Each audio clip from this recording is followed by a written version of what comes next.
સુરતના ભેસાણ વિસ્તારમાં માતા પિતા માટે ચેતવણી સમાન કિસ્સો સામે આવ્યો છે। શહેરના ભેસાણ વિસ્તારમાં આવેલા સિદ્ધાર્થનગરમાં 2 વર્ષની દિવ્યા કુમારી નામની બાળકી રમતા રમતા ડોલમાં પડી ગઈ। આ ડોલ પાણીથી ભરેલી હોવાથી બાળકી ડૂબી ગઈ હતી। માતાની નજર પડતા દિવ્યા કુમારી ઊંધા માથે પડેલી મળી આવી।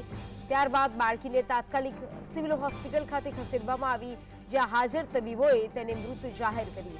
માસૂમ બાળકીની મોતથી પરિવાર શોકમાં ગરકાવ થયો છે। તો સુરતમાં માતા પિતા માટે ચેતવણીરૂપ કિસ્સો સામે આવ્યો છે। 2 વર્ષની બાળકી કે જે રમી રહી હતી, રમતા રમતા તે ડોલ પાસે ગઈ। ડોલમાં પાણી ભરેલું હતું, તે ઊંધા માથે પટકાઈ અને માતાની નજર જતા જ્યારે ચેક કરવામાં આવ્યું ત્યારે ગંભીર હાલતમાં બાળકી મળી આવી। વધુ વિગતો સાથે સંવાદદાતા સાહિશ ઓનલાઈન પર જોડાઈ ગયા છે। સાહિશ, 2 વર્ષની બાળકી અને હવે તેને તબીબો દ્વારા મૃત જાહેર કરી દેવામાં આવી છે, શું છે વધુ માહિતી?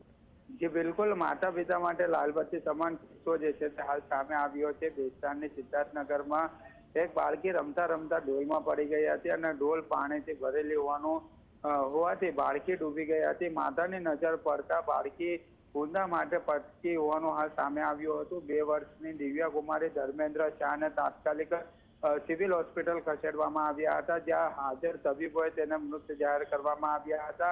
બાળકીના મોતથી પરિવાર શોકનો માહોલ જોવા મળી રહ્યો છે, પરંતુ જે ઘટના બની છે તેને લઈને માતા પિતાઓ માટે લાલબત્તી સમાન કિસ્સો કહી શકાય, કારણ કે ઘરની અંદર જ આ ઘટના બની છે। તો માતા પિતાઓને આ બાળકીને ધ્યાન કેમ ન રાખવામાં આવ્યો તે પણ મોટો પ્રશ્ન ઉપસ્થિત થતો નજરે પડી રહ્યો છે। જી સાહિશ, જોડાઈ વિગતો આપવા બદલ આપનો આભાર।